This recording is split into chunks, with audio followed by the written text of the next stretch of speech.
Today I'm going to show you a few push-up regressions. So we're going to go through about 5 or 6 different alternatives for what you could do for when you're trying to work up to a push-up, or if you are doing a push-up to figure out what level you're at. So at the moment I'm doing the push-up challenge, which is 3 weeks worth of push-ups, aiming for about 200 push-ups a day. So I've already done about 80 today. We'll see how we go.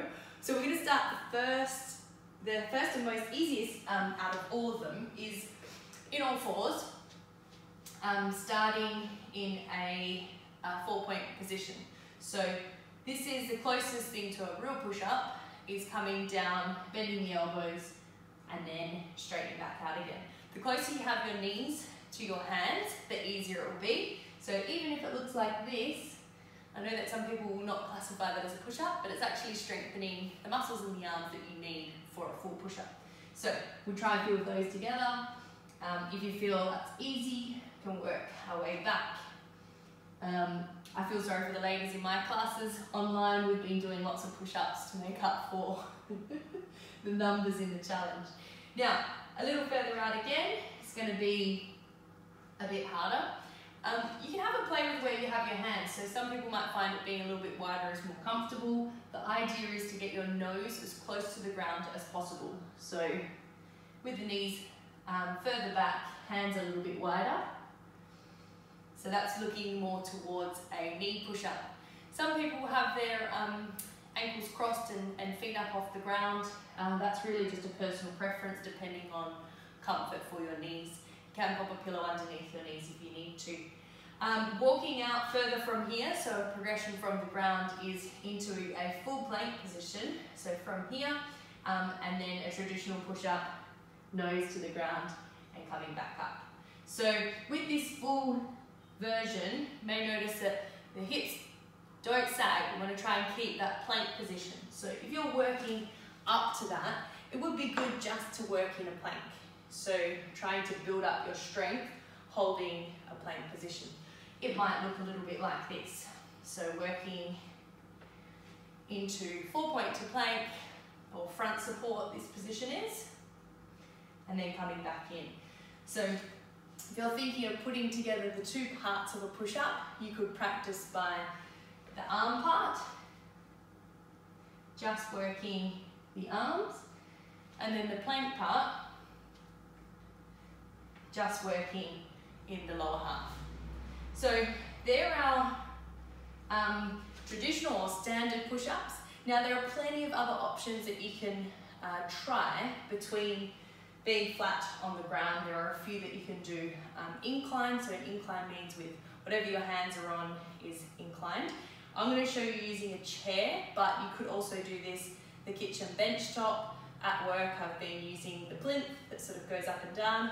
I have been, it's a little bit lower than a chair height, so I've been using that my push-ups for work, but we could go any different height, finding things around the house. And then the last variation I'll show you is using the wall. So with the chair, my chair isn't so wide here, so it's going to be a bit more like a tricep push-up. You're going to have your legs out straight, body stays straight, elbows come down by your waist. Now, again, if this was a wider chair, you could make your hands a little bit wider to be more a traditional push-up. But that is what an incline push-up will look like. And again, trying to keep the body as straight as possible. Next, we have wall push-up, which is a personal favourite of mine. Went for a run the other day, decided to do a few push-ups outside without getting down on the ground with my hands dirty, decided to do them up on the wall, and they still went to my count. So standard push-up on the wall is here. Now for some that's probably really easy, so I like to spice it up a little bit. Rising up onto your toes can help keep a little bit of work in the legs. We can come hands wide, hands narrow. My Aqua ladies will know that this one we do a lot in the pool. Some triceps. You could even do one hand if you're feeling fancy, which is really quite the challenge. Even out. So give that a try. And finally, Let's do 10 together on the wall. I'm going to show you can do it with one leg lifted up. So again, it's just a little bit harder for the core muscles and you might find a bit more pressure in the shoulders. So 10, 9,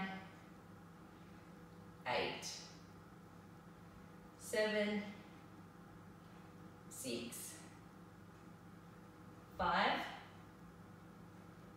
4, 3, 2, and 1. And all of a sudden that feels a little bit harder than a standard push-up on the wall. Let's do 10 on the other side so that we're nice and even. Rising up onto your tippy toe, other leg out straight.